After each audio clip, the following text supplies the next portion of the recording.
Hi, everyone joining in. Thank you for joining us today for this first of our 6-part series. As we're waiting for more people to join the room from the waiting room, we invite you all to take a moment and add in the chat box.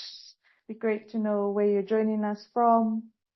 Your name and what city are you based in or what country? It'd be good to know where everyone's connecting in from. Okay, I think we're 3 minutes past the hour, so we will start. And my colleagues, Mary and Asanatha, will be letting in people slowly. Thank you everyone for joining us. Bula Vinaka, Pacific greetings. And welcome to our first session of this series on Development Unpacked, Pacific Voices and Practical Lessons. My name is Marioni. I'm based here in Suva and I'm from Fiji, and I'm part of the Insight Pasifika team. And it's my honor to be moderating today's Talanoa. For those of you new to Insight Pasifika, we are a Pacific-led regional platform committed to transforming development practices in the Pacific by amplifying our Pacific expertise, ensuring our people's health, livelihoods, and well-being are enhanced in harmony with our environment, our culture and traditions, and the partnerships this bring to our work. Inside Pacific, we work to connect Pacific peoples, support and strengthen our regional networks, and support Pacific Islander experts in development consulting and analysis. We launched softly in the end of 2024, and we are holding, as mentioned, a 6-part series on different topics currently confronting Pacific consultants today. My colleague Asanatha who is our timekeeper also and our tech expert behind the scenes, she will be sharing some of the links to Insight Pacifica's social media, our social media accounts, so that you can stay connected with that. Just before we dive in, also just a quick note that we are recording this session so that we can share it to our friends who weren't able to make it today. We have 3 speakers to hear from today, and then after which we'll open for a brief round of Q&A. So please also pop through your questions in the chat box, and we'll grab them from there. We aim to wrap up in the next 45 minutes. Those of us joining in the Pacific, our lunch hour, our morning tea break, or just after lunch. So thank you very much for lending us your time. And I know 45 minutes is a big goal, but we're gonna work towards that one. That's the goal of our Talanoa today. So let's jump straight into it. I'll just do a quick round of intros of our respective speakers here. Firstly, we have Shaunalee Katafono, who is from Samoa and lives in Fiji. She's the co-founder and operations manager at TraSeable Solution, whose mission is to ensure Pacific industries have the digital tools we need to thrive. We are also joined by Velenie Jacob from Vanuatu. Velenie is a business and finance consultant and EMCC-accredited coach. She is the founder of Narara Consulting, empowering entrepreneurs through financial management, business systems, and strategic coaching. Velenie is passionate about building resilient businesses and creating lasting impact across Vanuatu. And finally, Nicolette Goulding, as our third speaker, who brings a wealth of experience in the consulting space here in Fiji and across the region. She is from Fiji, is now based in Noumea, Kanaki, New Caledonia, and is a Pacific Island development practitioner. Nikki is passionate about supporting the strengthening of Pacific people's capacities and partnerships in the work of consulting in the Pacific. Welcome, ladies, and big vinaka vakalevu for lending your time to Talanoa with us today.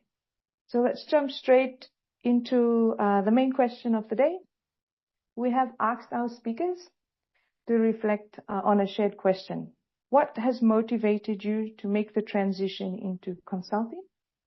And what has been the most rewarding, and even the most challenging aspect of that journey? Shauna, perhaps we can start with you, then we hand over to Velenie, and then to Nikki. Thanks, Oni. And talofa bula, everyone. Shauna here, as Oni mentioned, from Samoa, currently based in Fiji, and I'm really excited to be part of today's first session with the Insight Pasifika team. And yeah, thanks for the question. I think for me, I guess moving into the consulting space wasn't really like a one-time big decision. It just kind of happened naturally, as someone who's likes to learn but also try new things and take on a challenge. As mentioned, I'm with our company TraSeable Solutions, and we work mainly in fisheries and agriculture. Recently in the climate sector as well. So not only do I have that, but as individual consulting opportunities came along, I think it's been a little over 7 years maybe, and just saying yes to almost everything that came my way. So from coordinating and co-facilitating events, working on research projects in fisheries, agriculture, as well as developing training curricula for regional organizations around gender mainstreaming. So from someone with a fisheries compliance background, venturing into those different areas, it was like really a wide range. And for me, I guess my approach was pretty simple when I started, and that was try different things, learn as I go, and then let the work itself show me where I actually wanted to focus or to hone my focus in. So as mentioned, coming from a fisheries background, I didn't have a specific area where I wanted to. It just took time and a fair number of different projects before certain areas stood out for me that I genuinely enjoyed working in, as well as the people that I worked along with. And so for the, I guess, most rewarding for me is a couple of things, and that's the people, and this shows up in a couple of different ways. So when I started, I worked with some genuinely really great people who mentored me along the way as well, and help shape how I approach consulting work even today. Because in this space, it gives you something that you don't always get in a fixed role, which is like the ability to choose people to collaborate with on a certain project. Not just the people that you're working with, but also the end users of whatever product it is that seeing people use the tools or the frameworks, or learn something new from trainings and stuff that you put together. So genuinely helping them in their day-to-day work is something that I also find I really enjoy and see. And then the other bit is more of a personal, more personal in terms of the flexibility it offers. So being able to work from anywhere and manage my own time, and really be there for my kids whenever something comes up last minute, which has been a lot lately. So that's not a small thing. That I think that's one of the biggest reasons why I thoroughly enjoy being in this consulting space, because it has shaped what this career has let me do, not just within the work, but also outside of work, the family. And then just reflecting on some of the challenges, starting out, over 7 years ago, one of the real challenges for me was really learning to navigate the development space itself, the language, the development speak, and all the bureaucracy that comes with it. Because once you start, it's not like anyone gives you like this glossary or set of things that you need to help you understand. You just kind of learn along the way, and from asking questions and listening to mentors or people that are working with, and how they spoke it very fluently, and just learning from them. And then the other challenge for me was, I think it's something that you never really get over. Of it is definitely true for me, and that is like the confidence to speak in public or to lead facilitated discussions or meetings. I think 7 years in, I still find that challenging every now and then. So there's a bit of imposter syndrome that honestly doesn't really go away, and it's part of the learning experience, and I've made peace with that, because it's, when I reflect on it, it's something I tell myself that it's not because I don't belong in that room or don't have the expertise or what. It's just part of the process and learning to venture into new areas. So just hopefully a brief reflection of my consulting experience so far, and look forward to hearing and sharing lessons from the others as well. Thanks, Oni. Thanks, Shauna. Thanks. 7 years of insights into working as a consultant in the Pacific. Congratulations, Shauna. I didn't realize it was that long too. Time flies and you're having fun, I hope. So great around, the lessons around the professional side, finding that area of interest, doing a lot of things and then narrowing it down. The flexibility it brings for work-life balance as well with family. But also, yes, navigating that development language. I think for me personally, that's one I'm always still grappling with as well. So I'll lean on you for the fluency in the development language glossary. So thanks, Shauna, for that great insight. I will pass on now to, I have Velenie next on my screen. So over to you, Velenie, for your insights as well on your journey. Thank you, Marioni. Thank you for inviting me to be a speaker in this panel. Thank you, Pacific Insight team, for allowing me to speak in this panel. And thank you, everyone, for your time. I'm Velenie, like Marioni has introduced. I'm the founder and managing director for Narara Consulting. We've established since 2020. And just to give you a little bit of context about transitioning into consulting. So for most of my career, I've worked in the financial sector. During those years, I saw a recurring pattern in my line of work. So I work in the financial sector where we're dealing with loans, and people come in and out to get loans. So from there, I saw individuals and small business owners. They were working hard, but they were struggling because they lack financial knowledge and business systems. I've met people who are good in businesses, but they don't know whether they're making a profit or not. Others have had access to finance, but didn't fully understand, loans, budgeting or cash flow. And that's when I realized that there was a significant gap between financial products and financial capability. And that experience motivated me to start consulting. Actually, I didn't start consulting right away. I was still employed. And it took me about 2 years to, test the idea before making the decision to go full-time into consulting.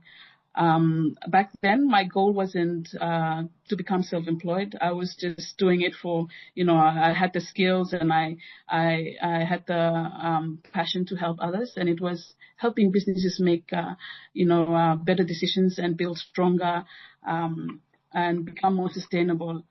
So experience motivated me to do a lot of consulting, and it turned out taking up a lot of my time. So I then had to decide I'm going to go full-time into consulting. So I then resigned from my full-time employment. I went into consulting. But like I said, that took me about 2 years to test the waters and then finally get there. And then I started off being self-employed, just being a consultant, doing what I love doing. And then later on, just about 2 years ago, I then had a team, and then I had people working for me. So I transitioned from being an employee to being a consultant, which is a self-employment, and then now creating a team and actually creating jobs. So that was my transition for consulting. The most rewarding aspect of my journey for me is seeing the transformation. The greatest reward for me is helping someone and watching them, from confusion to clarity and then to confidence. Whether it's a business owner, finally understanding the numbers in their business, or creating a first business plan, securing funding and that sort of thing. And also seeing a business grow because, they now have financial clarity in their business. Those systems are in place. That gives me a very rewarding feeling. And that's, to me, that's incredibly fulfilling. I also enjoy working across the islands. Because, every business is unique and has their own story, and being part of the journey, it's kind of, we realize the potential, they realize their own potential. And, for me, that's kept me motivated and, keep on, consulting. And that's the passion that I like to see, people gaining clarity and moving forward. Of course, we know there's the highs and the lows, and for me, the low, the most challenging, I wouldn't call it the low, but it's the most challenging part of my journey is, changing mindset. We teach them technical skills, but there are some long established habits that's quite hard it's difficult to change that. And many small business owners today, we find that, they're just making sales now and just for survival, but, encouraging them to invest their time in planning, bookkeeping and financial management and that sort, that takes time, and it's a bit difficult to change that mindset. And so for me, that's one of the challenging part of the journey. And another challenging thing I find is that we have to build trust. And as a consultant, for me, it's not only giving advice to my clients, but it's to, we need to demonstrate the value. And, people invest in us because, they believe that we can help them solve real problems. And that continues. For me, that means I have to continually educate myself and learn and adapt and, so that I can deliver these results. So I've learned a lot from my mentors and engage in, capacity building that could help me better help my clients in that consulting space. But I believe these challenges have made me a better consultant because, they've taught me that as a consultant, I don't have all the answers, but it's asking the right questions and listening well to my clients, and also, help people discover the solutions that, works well in their context. And that's what I find very fulfilling for my journey, and also, the highs and the lows. So for me, consulting is not about telling people what to do, but it's about empowering people with the knowledge, confidence, and the system they need to make better decisions. Because after consulting, that's the impact we want to leave with them. Like, that engagement for consulting will end, but we want to leave them an impact that will stay there. So thank you, Mereoni. I think that's my take for the consulting journey. Thank you very much, Velenie, for those initial insights. Into your motivations for joining consulting and the step-by-step testing the waters and jumping in, and now to the wonderful work that you're doing in Vanuatu and across the islands in Vanuatu, and building a team, bringing others on board. Thank you, Velenie. We'll go to our third speaker, Nicolette, to share with us before we open up the floor for questions. Thanks, Oni. Bula bonjour, everybody, from Numea. As Oni mentioned, my name is Nicolette Goulding. Everyone calls me Nikki. I have over 8 years of experience working in the consulting space in the Pacific.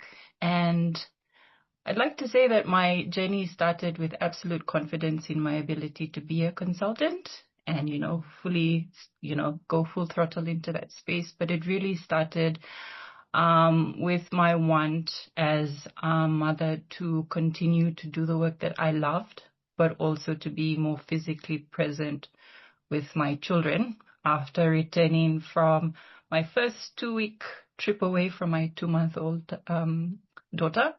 So, with that, I began exploring career opportunities to be able to be more flexible with my travel schedule and continue to do the work that I love. And I would like to say that, a big part of me being able to do that was having a very supportive family, but also having had a conversation with Marita Manley, the director of Talanoa Consulting, who had told me 2 years prior to me thinking about this particular decision that, yeah, Nikki, if you ever think about going into consulting, just message me. And message her I did.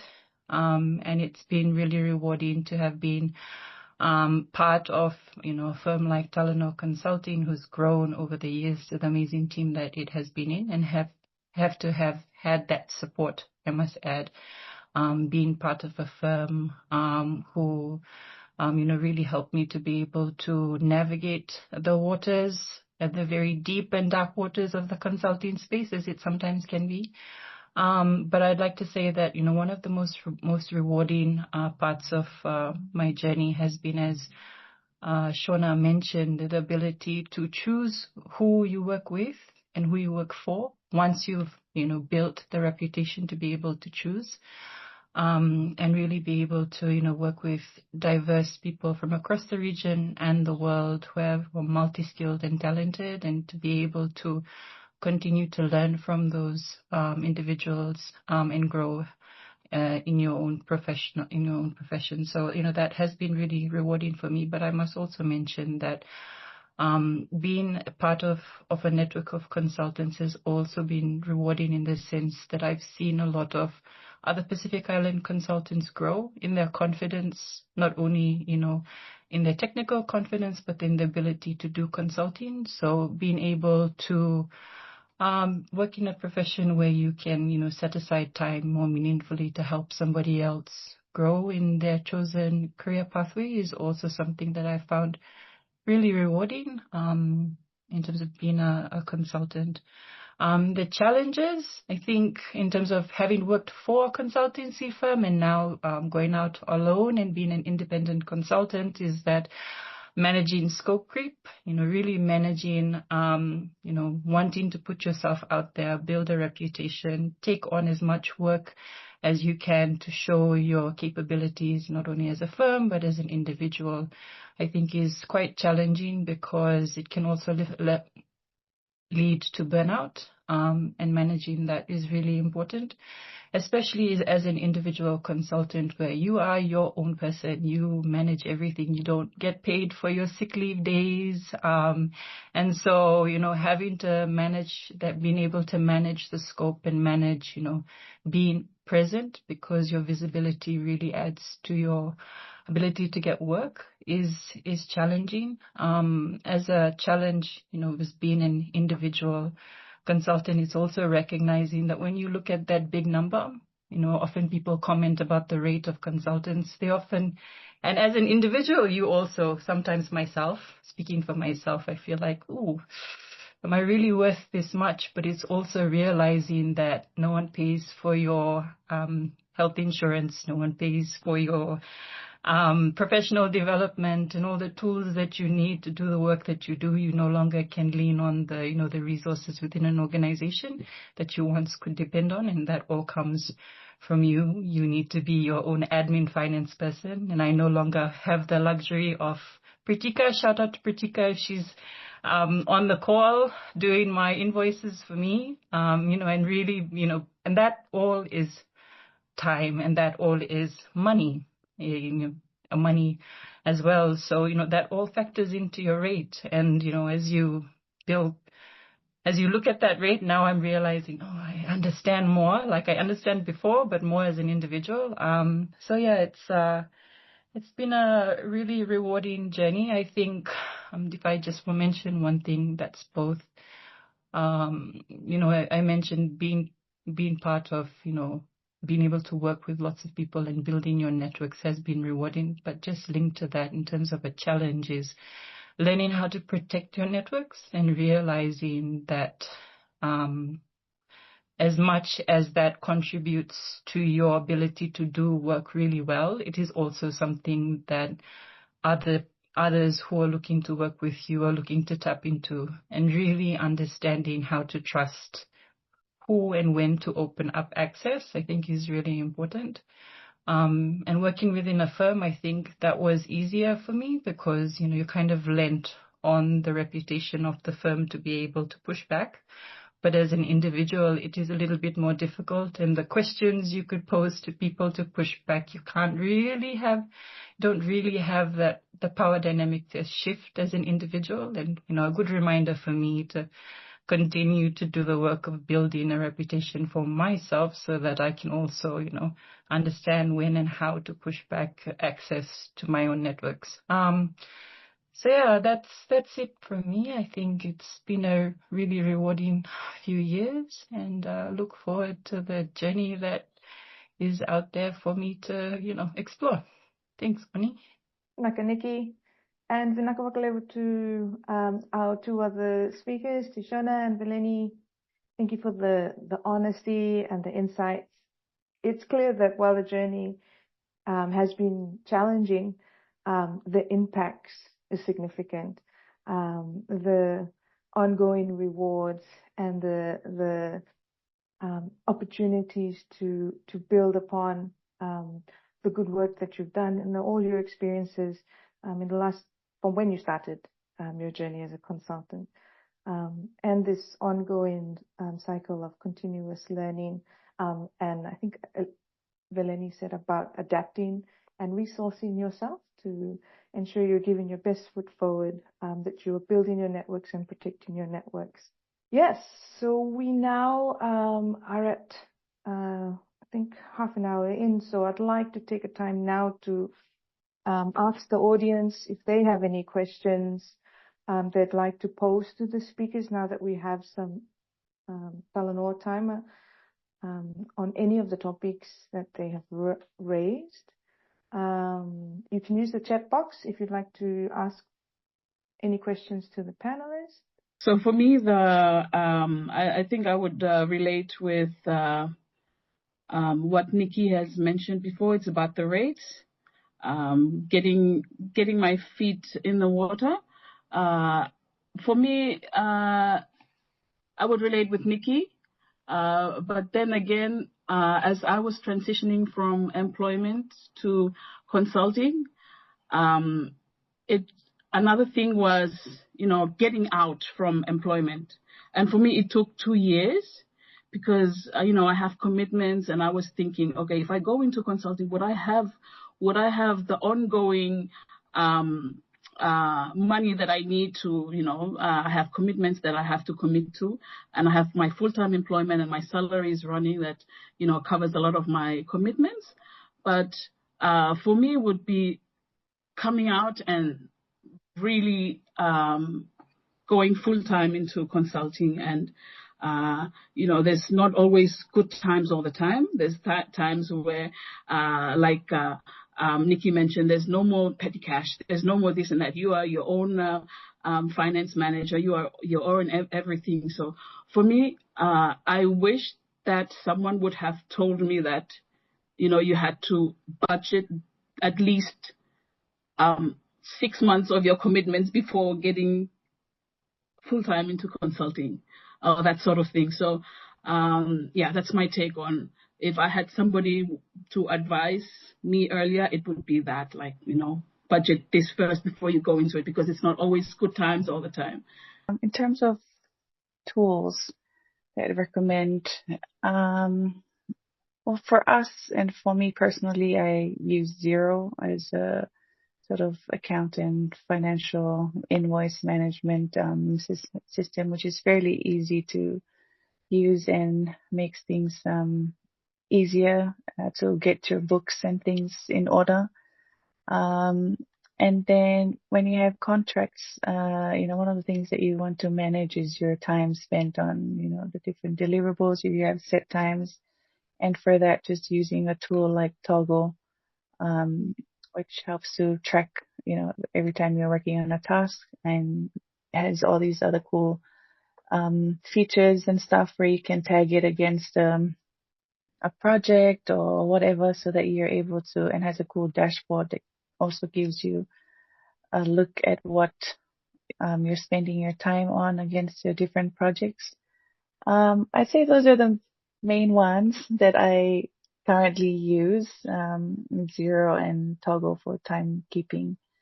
And then if you have a Gmail, your Drive, to manage all of that and make it easier to work collaboratively with others, using, the online Google Docs and Sheets and and then now with AI, you have everything at the tip of your fingertips. So there's a lot of cool tools out there that you can use, but those are, I guess, the basic ones. Okay, I think I'm going to share a bit of my take on this. So for me, I guess we have different scope of work and what we do compared to the two other speakers. For me, I wouldn't say that I would be competing with the larger consultants, international consultants, but I would go collaborate. For me, I would collaborate because my line of work, my consultancy is mainly looking at locals, and I have that competitive edge to my service would be more, I would say, in the same level with my clients, and that would be a competitive edge for me to access to my clients, the local clients.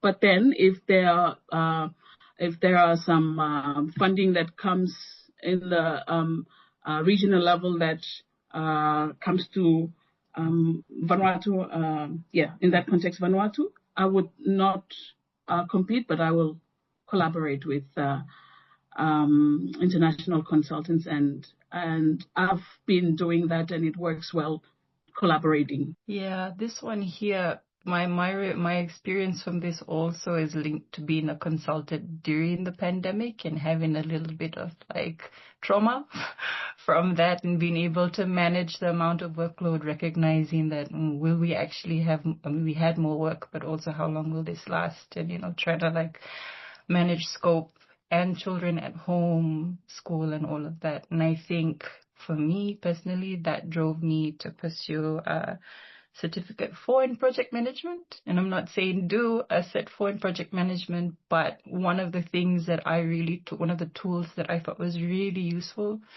from that program was a scope template.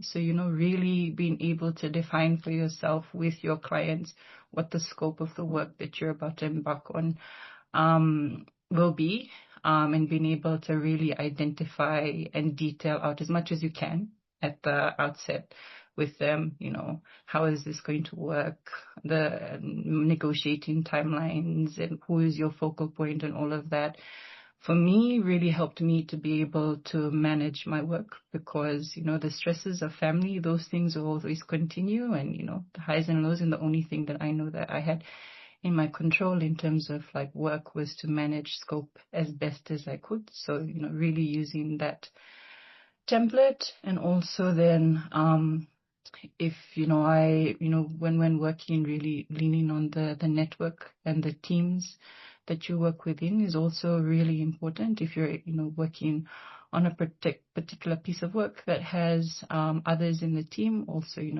knowing that the team is there really for you to be able to share the load. But as an individual, I really thought that having that template for managing the scope of the work was really important for me. And also, when you're using tools like Toggle, it really helps you to see how much time you spend on something and whether you're really going overboard. And, it gives you lessons for the next time on, how to sort of manage and pull back on certain things. So yeah, that's has been my experience with that. I was just gonna add a couple. I don't think there's ever like a balance, when you're talking about work-life balance. Like, what is that? I have no balance when it comes to it's still a challenge. I'm just reading Moy's question and can relate to this as well. Running TraSeable with Ken, which comes with its own, huge workload.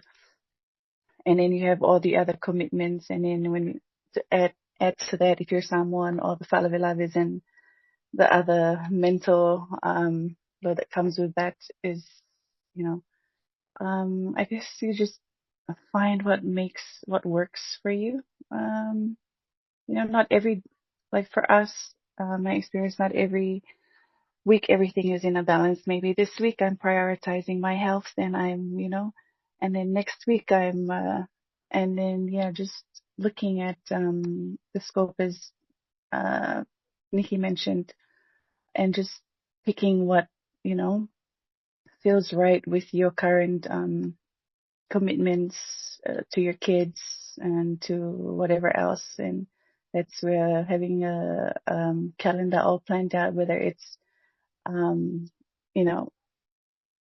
trips or activities down later in the year, but having all of that calendar, because right now I'm at that stage where if it's not on my calendar, it's not happening. And so that kind of helps you with prioritizing and knowing when to say yes or taking on additional projects. So that's just something that works for me. Hope that helps. Thank you, Shauna, and Nikki, and Velenie. I'm conscious about time. I did promise a 45-minute Talanoa, but there are some great comments and further questions in the chat box. So feel free to jump into the chat box and share any of your own insights to any of those questions as well. I also noticed that my colleagues have shared some of the tools that our speakers have recommended that's been helpful to their journey, starting up as consultants and continuing forward. But there's so many great insights and sharing from these three speakers already, emphasizing being collaborative, building those networks, maintaining your trust. And as Velenie mentioned around, knowing your competitive advantage as well. So not always just shying away from the competition, but knowing your competitive advantage as well. And where needed, collaborate more. Thanks, Nikki, for the plug-in on joining consulting teams. When you're out in the wilderness, remember that there is this growing and emerging network of Pacific Island consultants.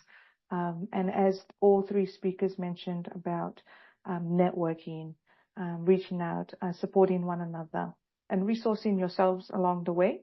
I'd like to give a big and massive thank you to Velenie, Shauna, Nikki, for sharing your time, your stories, those real practical lessons and recommendations that you've given us. It's really encouraging and inspiring. And thank you to everyone else who has joined us for this first of our 6-part series of Talanoa on different topics that are confronting us consultants in the region. So we are hosting this every third Tuesday of the month for the next 6 months. We have 6 parts. This is the first one. So keep an eye on your inbox. Our colleagues at Insight Pasifika will be sending follow-up emails, sharing this recording, but also the reminders for the upcoming sessions. We look forward to seeing you all again, and have a wonderful rest of the day, whatever time of the day it is in your part. So thank you very much, everyone.